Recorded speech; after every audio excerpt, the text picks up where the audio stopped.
1944, Arnhem. The barn is a low black box of breath and straw. One oil lamp tilts, throwing a thin, yellow wash that smells of kerosene and iron. The distant rumble of engines rolls like a far wave. Arthur's fingers close on a pocket watch, its case cold against the sweat at his knuckle. The tick inside sounds too loud, a metronome for decisions. A stretcher leans against hay, a Red Cross armband folded beside a canteen dented in two. Klaus lies on his side, wrists bound, a smear of cloth at his temple, breath shallow and wet. Colette holds a lamp, her face half hidden, while a woman from the village presses a hand to her mouth and mutters, "He's the enemy. We must follow orders. He's a patient." Arthur slips the knife from his palm, the steel small and ordinary. He eases the blade under the rope, feeling the fibers scrape and the boots outside stop as footsteps draw near. He breathes in, opens the watch, and the tick matches the beat of his thumb as he prepares to cut. And if you want more true, high-stakes moments like this one, tap subscribe now, then come back to the barn. That small motion, knife above frayed rope, puts oath against orders. Mercy where hate is expected. In a barn-turned-field hospital, triage becomes a moral clock. Who breathes now? Who waits? Who is saved? Treating an enemy risks time and punishment, a quiet test of the Geneva words everyone claims to honor. This is a story about restraint as strength, and about a single cut that might change everything. September 1944. Arnhem, in the lee of a shattered road where market gardens stalled and time thinned into waits between shelling. Arthur Wallace is no senior surgeon. He is a young medic attached to an ad hoc medical party supporting an airborne battalion, one of the small detachments expected to patch the wounded, stabilize the shocked, and cue them for evacuation when a corridor opens. Colette Moreau is a volunteer nurse from a nearby village, trained enough to know where to place a bandage and brave enough to stay when many fled.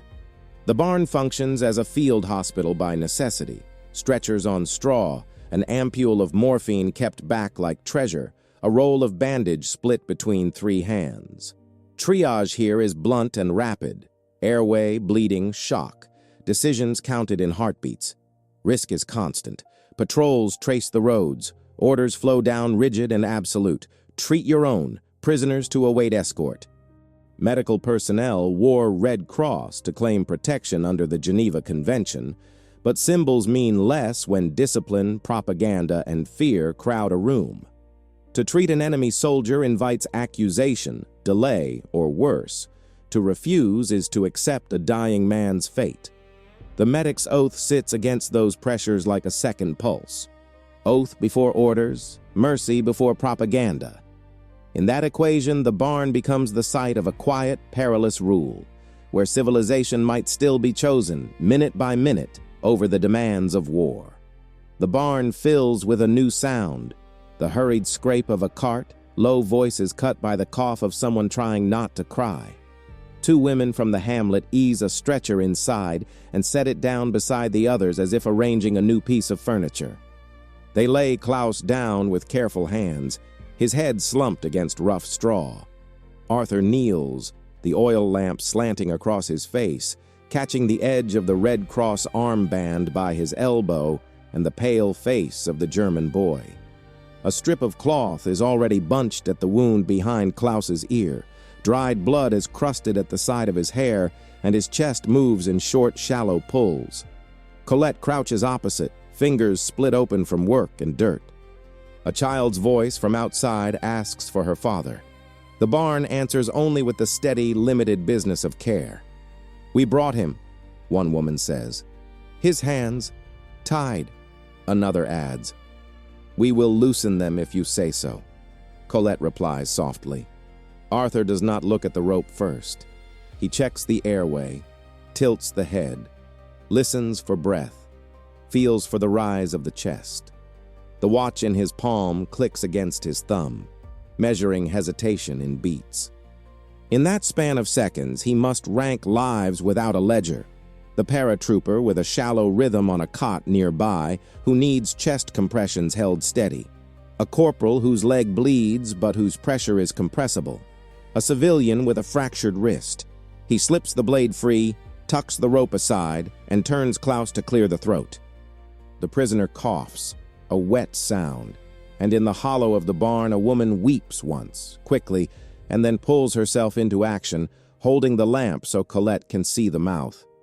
This is a rescue in the meanest sense, not ceremonial, not anchored by protocol, but by touch and urgency. The immediate actions, airway maneuvers, positioning to prevent asphyxia, a rapid check for life-threatening hemorrhage, are basics taught to medics and nurses alike, practiced in classroom stillness, but performed here under strain.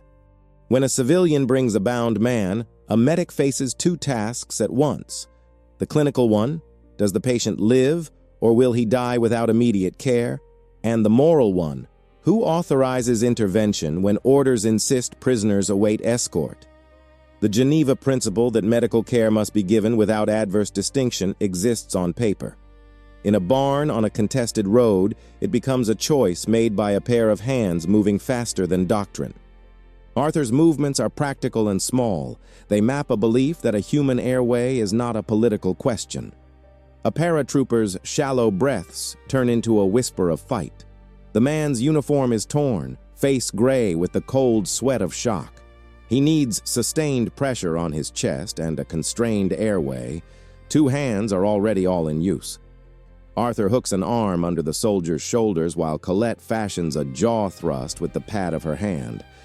The German's wrists, newly loosened, slacken. He is conscious enough to blink and shiver. A civilian lad fetches warm water and a tin cup. A canteen has been pressed into service to warm compresses. He might quiver into hypothermia, Colette says, wrapping a blanket around the paratrooper. We can't leave him. Not when his chest is failing, Arthur answers. Keep pressure. Hold the lamp steady. A recruit nearby, another young voice, holds the light as if it were something fragile. When resources are thin, improvisation becomes protocol. A jaw thrust keeps the airway open without tools. Warming a patient reduces shock. Pressure dressings control venous bleeding when clamps are absent. These are staples of frontline medicine, applied not because they are heroic, but because they work. Yet in this scene, the practical intersects with the ethical. Loosening a bound wrist might be seen as an act of aid or as a breach of orders. There is a calculus of survivability underpinning every choice here.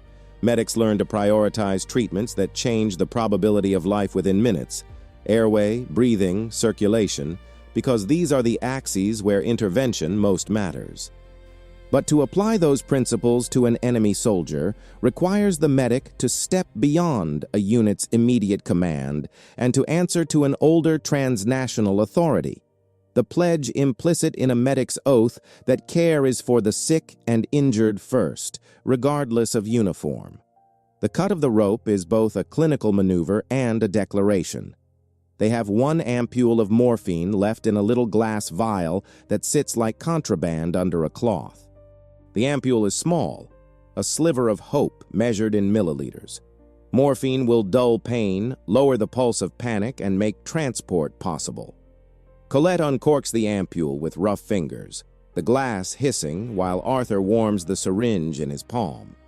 The paratrooper flinches, a raw groan escaping him. Klaus turns his head and looks at the vial with hollow eyes. For a second, the barn is a room with two claimants and one scarce analgesic. One ampule, Colette says, voice low. Who needs it most? The one who will not last the carry without relief, Arthur replies. Give it to the paratrooper. But his head? We must avoid raising intracranial pressure if there's a bleed, Arthur says. Morphine could do harm there. The needle glides. The paratrooper's shoulders uncoil. Klaus watches the small movement, and later, when he can manage speech, will whisper thanks. Analgesia in the field is a choice that blends clinical understanding with an ethical judgment about suffering and survivability. Morphine reduces pain and therefore physiological stress, lowering heart rate and breathing work, which in turn aids transport. But when head injury is suspected, opiates can obscure neurological signs or increase intracranial pressure. Small, informed decisions matter. In practice, medics calibrate dosage to effect and to the mission, a dose enough to stabilize without masking life-critical changes. The moral dimension of that rationing is acute when the subject is an enemy. To administer or withhold pain relief becomes a kind of verdict. Here, the needle is a narrow practical instrument and a moral lever. What they choose signals whether the bedrock obligation of care still holds when supply is limited. Night closes over the barn like a second roof, and with it comes the fatigue that makes sound thick. Men count breaths with their eyes closed. Someone hums an old hymn from the village, a small humanization against the sterile business of injury. Colette walks between cots, retucking bandages, moistening cloths from a half-filled canteen. Arthur sits on an overturned crate, rubbing at the ache in his jaw with fingers that smell of iodine. The Red Cross armband has been unfolded and set where it catches the lamp's glow. Its white of protection reads now like a fragile promise. The room's rye-scented silence holds for a while until distant voices carry across the marshes. Boots again, closer. "A patrol," someone whispers. "German?" "We do not know." "Keep lights low." Colette dims the lamp to a gutter, the shadows lengthening, and the barn becomes a careful geography of low flames and hands. A villager presses a bowl of broth to Arthur's lips. He drinks because hunger keeps a throat from bleeding rather than from appetite. The armband is noted by a passing skirmish of young soldiers who glance in but move on. No one questions the presence of a field hospital when they can avoid it, and yet the mere act of tending an enemy could be reported higher up as sympathy or treason. The Red Cross is a promise and a gamble. Law says it protects the wounded and those who treat them. Reality depends on who's passing the door. To tend an enemy is to rely on that claim, risking censure from one's own side and the uncertainty of an opposing side's response. Morning brings a narrow window, a distant officer's whistle, then the notice of a convoy that will sweep past the farm road. Men come to the barn, uniformed and stern, as if the civilian order of things has been displaced by the clean lines of command. An officer stands in the doorway, shadowed, and his eyes land on Klaus. He is young and looks at the bound hands, then at the makeshift theater of care. "Is that your captive?" he asks in halting English. Colette steps forward, steadying a tray. "He is under medical care," she answers. "He is wounded." "Orders say prisoners await escort," the officer reminds them, voice thin with the authority he carries like a weapon. Arthur keeps his hands visible, palms open, and shows the medic's card pinned to his chest, a small paper that reads like a passport to neutrality. "You treat who needs treating," the officer says, not unkind, and there is a pause as if weighing consequence. "I will give you 15 minutes to prepare and move critical cases. 15, no more. After that, the road is ours." The sergeant behind him watches Klaus, and in that look is a question of identity. Is this man enemy, patient, collaborator? The German prisoner, roused and half alert, meets the gaze of his countrymen and flinches. Then he nods faintly, as if acknowledging that for the moment the two roles, soldier and patient, overlap. Confrontations like this are the test of conventions on the ground. Officers and non-commissioned officers patrol the border between military order and humanitarian exigency. Medics must communicate quickly and clearly, state the facts, who is injured, what interventions are underway, what the expected needs are, and appeal to the conventions that recognize medical neutrality. These negotiated pauses are fragile. They rely on mutual recognition that a wounded person's immediate need takes precedence over battlefield advantage for a short interval. Securing time, 15 minutes, half an hour, can mean the technical difference between life and death. But such grace is never guaranteed. It must be won by clear identification, by the visible trappings of care, and by the willingness of both sides to accept temporary restraint. As stretchers are prepared, the barn becomes a choreography of departure. Klaus, still weak, is helped to sit. His wrists bear faint red marks where the rope once cut into skin. Arthur cleans the area, wraps a fresh bandage, and tucks a boiled rag behind the ear. The pocket watch, open for hours now, lies closed in his palm, its face warm. He gives Klaus a spoon of broth and instructs in broken German how to hold the light for an evacuation sheet. The prisoner's hands tremble as he becomes assistant and patient at once, holding a lantern, gripping a corner of canvas to steady a mate. "Walk steady," Arthur says to them in clipped English. "Keep the lamp low." Klaus nods and helps steady the paratrooper as they move, the two men yoked by urgent necessity more than allegiance. Colette follows with the final roll of bandage, and a villager shoulders a pack with extra blankets. As they step toward the road, the sergeant makes the briefest of signs, an imperious motion that is simultaneously a pass and a warning. The convoy will allow them through, but the watchfulness will remain. Escape from the scrutiny of conflict is only ever partial. Evacuation is practical. Pack what stabilizes for transport, assign able bodies to support the stretcher, and move toward a secure extraction point. But it is also symbolically potent. Allowing a prisoner to be treated and carried out of the barn by medics and sometimes by fellow enemy soldiers underlines a temporary suspension of hostility. Such acts reveal that in certain moments, the machinery of war makes room for an older humanism, an understanding that some needs supersede orders.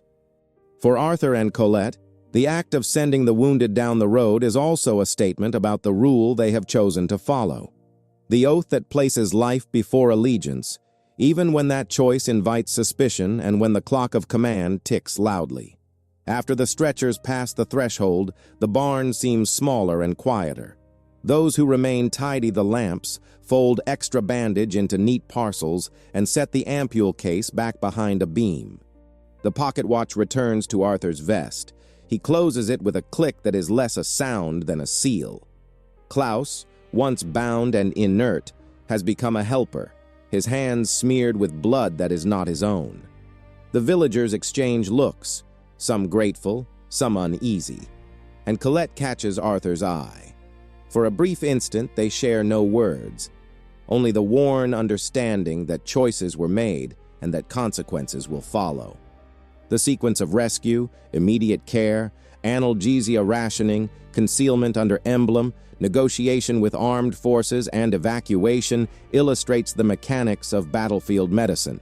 Each step is forensic in its simplicity: assess, stabilize, protect, transport. But layered over these technical acts is a moral logic. To treat an enemy is to claim a moral high ground that may not be recognized by all parties. To ration scarce drugs is to weigh suffering against survival. To place a red cross in the light is to bet on the continued authority of humanitarian law. For Arthur, Colette, and the villagers, these procedural choices are also moral ones. They are ways of affirming an oath that treats human need as prior to faction. The barn, for a few urgent hours, functions not only as a clinic, but as a small tribunal where the declaration of neutrality, symbolized by an armband and enacted by hands, meets the practical demands of keeping people alive. The barn's quiet does not last. Later that morning, after the last stretcher creaks away and the convoy's dust settles on the road, a captain from Arthur's battalion arrives, his boots sharp against the packed earth, his cap angled like a judge's shadow. He walks the straw-aisled rows, stopping at each cot with a paper fold of inquiry. His gaze rests on the Red Cross armband and then on Arthur's chest, where the medic's card flutters in the stale air. "You treated an enemy?" he asks, voice flat and precise. "He was breathing poorly," Arthur says, hands empty and honest. "I could not leave his airway compromised." The captain's jaw tightens, and he studies the watch on Arthur's vest as if it records not time but transgression. Orders are clear. Prisoners await escort. Your duty. My duty was to the dying man, Arthur replies. The defense is simple and taut. The captain makes no reply immediately, only a note in the margin of his pad. This exchange compresses the discipline of armies and the looseness of bedside ethics into a single corridor. Military command issues rules to manage danger, cohesion, and the weight of tactical advantage. Medicine answers a different calculus, rooted in the immediate reversal of death. When a medic explains action with clinical facts, airway compromised, risk of suffocation, he invokes a language the chain of command must translate into orders and consequences. The tension is procedural and moral. To follow orders is to preserve the unit. To follow the oath is to preserve life regardless of allegiance. In practice, the medic's explanation often becomes the arbitrator. Clear clinical notes may spare a soldier from accusation by reframing a refusal to comply as an evidence-based necessity. Yet no amount of factual reporting removes the possibility of censure. The Barnes paper trail will follow Arthur, and the captain's silence will both shield and threaten him in ways the lamp never did. In the days after, the Barnes life becomes layered with small rituals that are neither military nor strictly medical. Villagers leave loaves at the threshold. A woman named Elsie comes each morning with a pot of stewed apples and a knitted cap that she presses into Arthur's hand like benediction. She sits near the beam where the ampule case is stowed and watches the medics with a steady, gathering calm. "Why help him?" she asks once, when Arthur unwraps a bandage.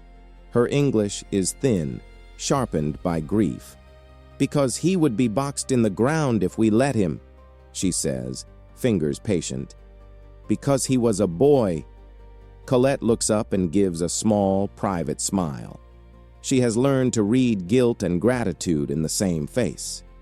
"We keep people," Colette says simply. "We keep them alive." The villagers' quiet generosity explains a social order often invisible in accounts of war.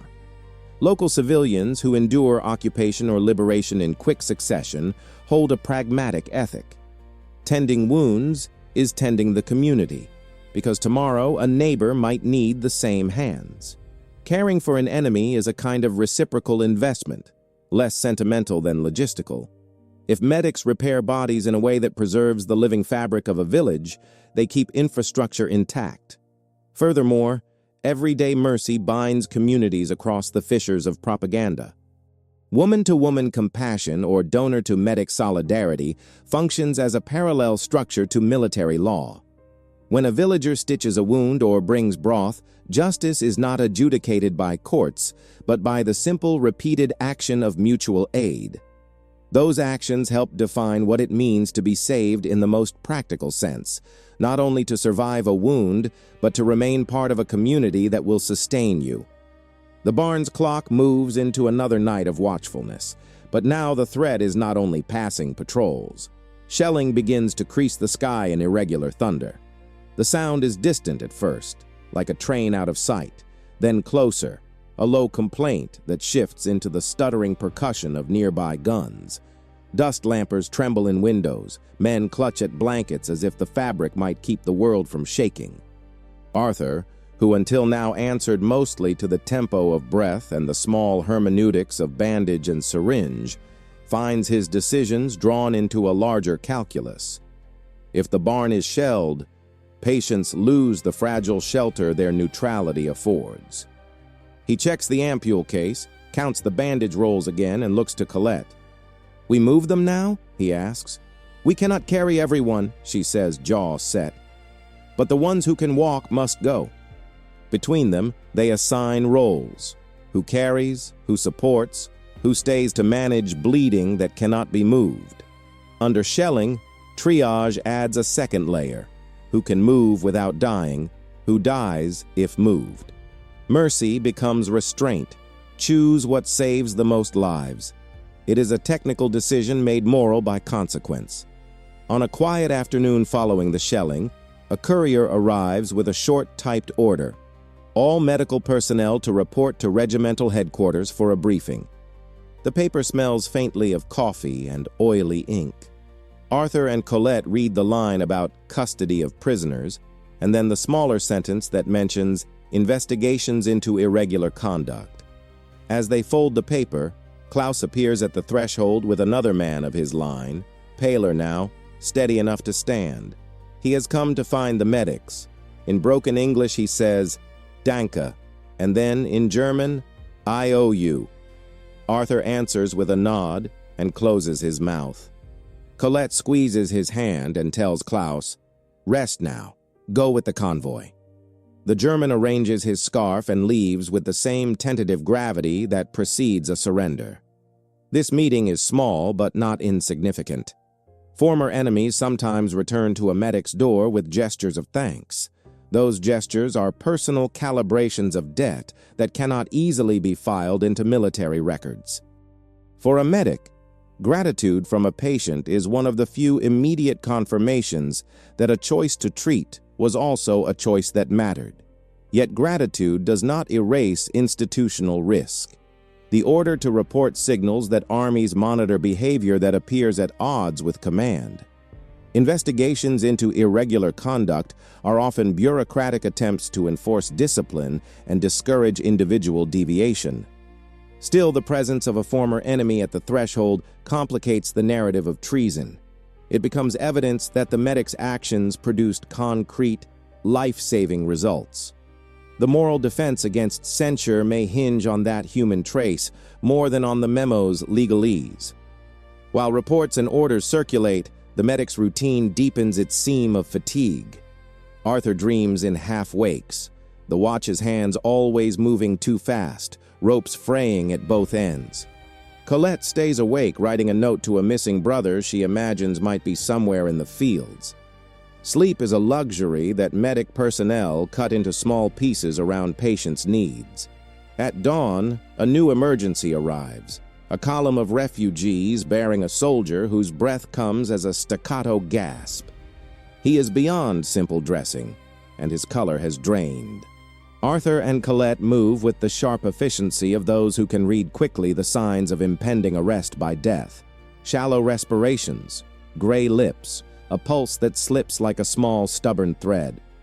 The team produces a makeshift airway from a piece of straw, a practiced low-tech tool used in the absence of proper equipment. It will not save long-term, but will buy minutes. "Keep him on his side," Arthur instructs, voice precise. "Do not let him aspirate." A woman hums a low tune and presses a towel to the man's forehead. This is field innovation at its most practical. When scarcity limits options, medics call on the most basic, robust techniques that alter physiology in immediate ways. A simple airway adjunct, like a hollow straw or a rolled gauze, can prevent aspiration. Positioning prevents occlusion. These are techniques taught in training but rendered urgent here by the lack of sterile kit and the improvisation required by constant motion. The choice to deploy them is clinical and immediate. There is no time for protracted moral calculus. Yet each choice implies a moral orientation to commit technical skill to preserve life, knowing that some innovations may only buy time until back-end systems, evacuation, surgery, can be accessed.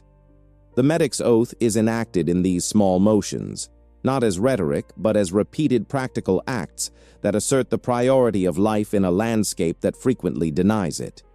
Rumors begin to make rounds. A formal inquiry might examine the barn's logs, and names are whispered as if speaking them aloud might root consequences into being. Arthur understands that he might be called to justify every choice made under pressure. Why the morphine went to one patient and not another. Why a prisoner received bandage before an Allied soldier. The interrogation of choices in peacetime is precise and dispassionate. In wartime, it is messy and punitive. Arthur prepares to write a report, but before he sits, the sergeant who once nodded them through returns, this time not with boots, but with 2 small, clear bottles of iodine and a piece of bread. The sergeant meets Arthur's eyes and offers the supplies without ceremony. "You kept them alive," he says in a voice that has no fanfare. "That matters sometimes."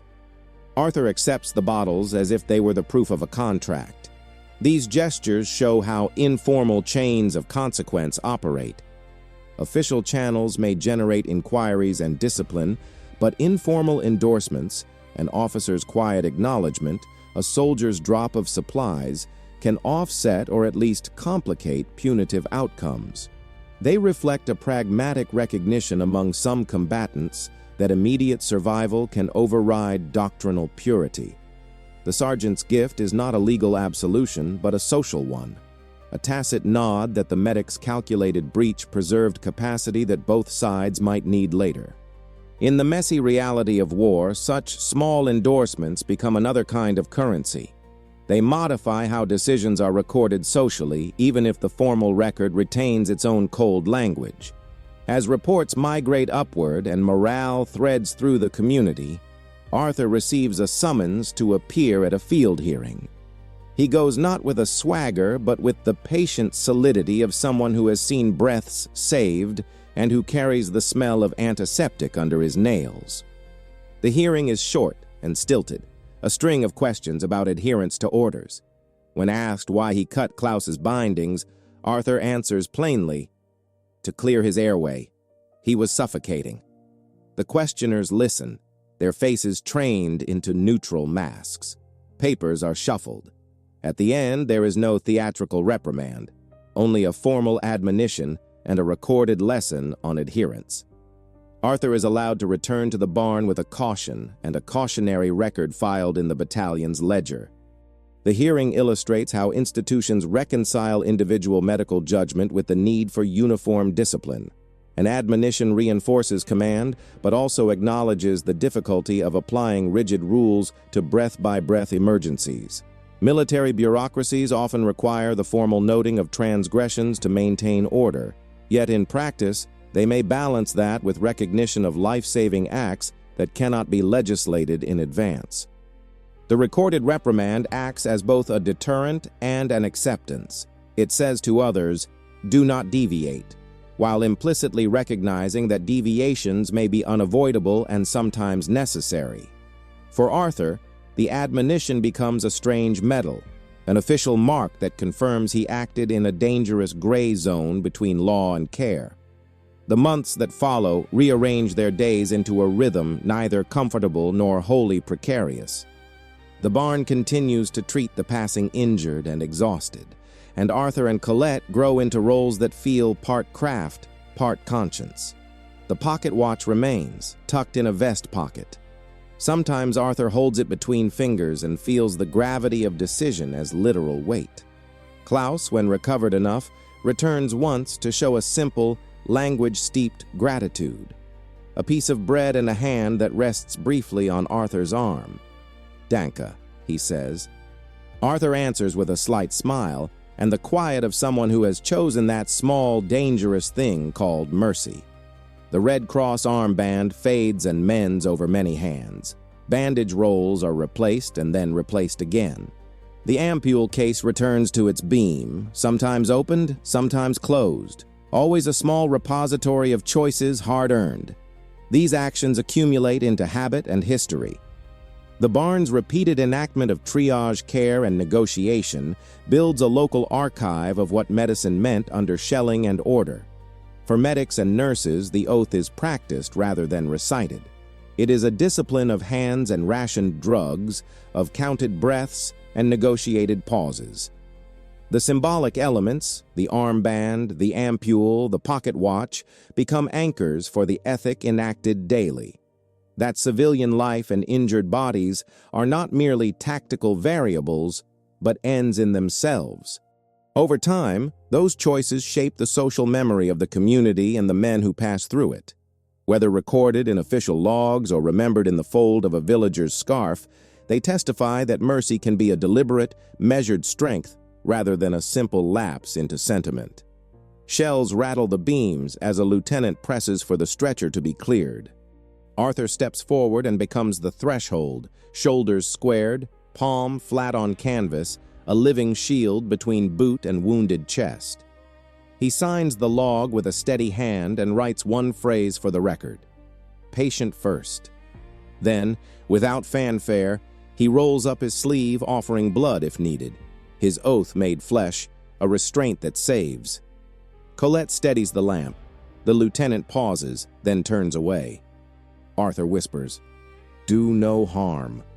And the words settle over the barn like a pledge all can hear. Hands move, bandages, straps, a soft instruction, and for a moment the noise of war is held back by the simple force of that restraint. Later, the Red Cross armband lies folded on a beam, its white streaked and dark where hands and blood met cloth. The ampule case sits empty, glass spent. Arthur slides the pocket watch into his vest and feels its weight as the sum of choices. The barn's trace is simple: bandage, breath, a written note in a log, and it records a quiet truth. Strength is restraint. Civilization is a choice. If these accounts matter to you, subscribe for more WW2 moments where medicine met mercy, and tell us in the comments which choice you'd have made.